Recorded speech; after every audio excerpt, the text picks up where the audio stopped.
আসসালামু আলাইকুম বন্ধুরা। আমি ইউটিউবে নতুন। তাই প্রথমেই আপনাদেরকে বলবো, আপনারা যারাই আমার এই ভিডিওটা দেখবেন দয়া করে আমার চ্যানেলটি সাবস্ক্রাইব করবেন। পাশাপাশি আমি ফেসবুকে টুকটাক কাজ করি। ফেসবুকে কন্টেন্ট মনিটাইজেশন আল্লাহর রহমতে আমি পাইছি। তবে ফেসবুকের তুলনায় আসলে ইউটিউব প্ল্যাটফর্মটা আমার অনেক বেশি ভালো লাগে। তাই আমি আসলে ইউটিউবের দিকেই নিজেকে ধাবিত করতেছি। যাক, খুব সুন্দর গ্রাম্য পরিবেশের একটা ভিডিও নিয়ে আসছি। আপনাদের দেখলে হয়তোবা ভালো লাগবে। এটা হচ্ছে আমার বাড়ির পাশের একটা পুকুর। এটা দিনাজপুর জেলায় অবস্থিত। এখানে প্রচুর পরিমাণে পদ্ম ফুল হয় এবং পদ্ম ফুল থেকে ফল হয়। এই যে আপনারা দেখতে পাচ্ছেন, এগুলো মূলত পদ্ম ফুল।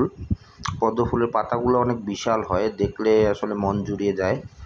প্রচুর পরিমাণে আগে এই পুকুরটি একদম পদ্মতে ভরপুর ছিল। মাঝখানে কয়েক বছর আসলে পদ্ম সেভাবে হচ্ছিল না। তবে এই বছর হঠাৎ করে অনেক সুন্দর একেবারে পুকুর ভরে গেছে পদ্ম ফুল দিয়ে।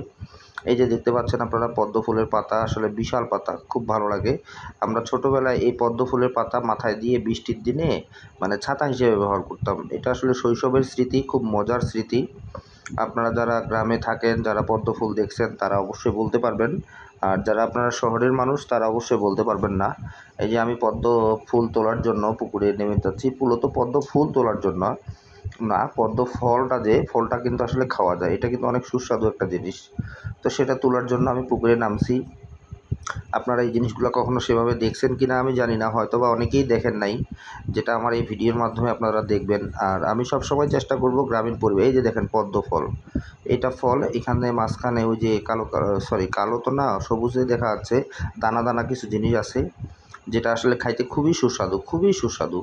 আর এটা যখন একদম পরিপক্ক হয়ে যায়, ঠিক আছে, তখন আরও বেশি স্বাদ করে। আমি আসলে যেদিন আমি গেছিলাম এই পদ্ম পুকুরে, সেদিন আমি অনেক ফল তুলছি, পরে সেগুলো বাসায় নিয়ে এসে আমি খাইছি।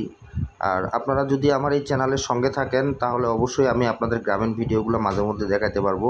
আশা করি এই ভিডিও থেকে মিনিমাম 10 থেকে 15 জন সাবস্ক্রাইব আমি পাবো। ধন্যবাদ আপনাদেরকে।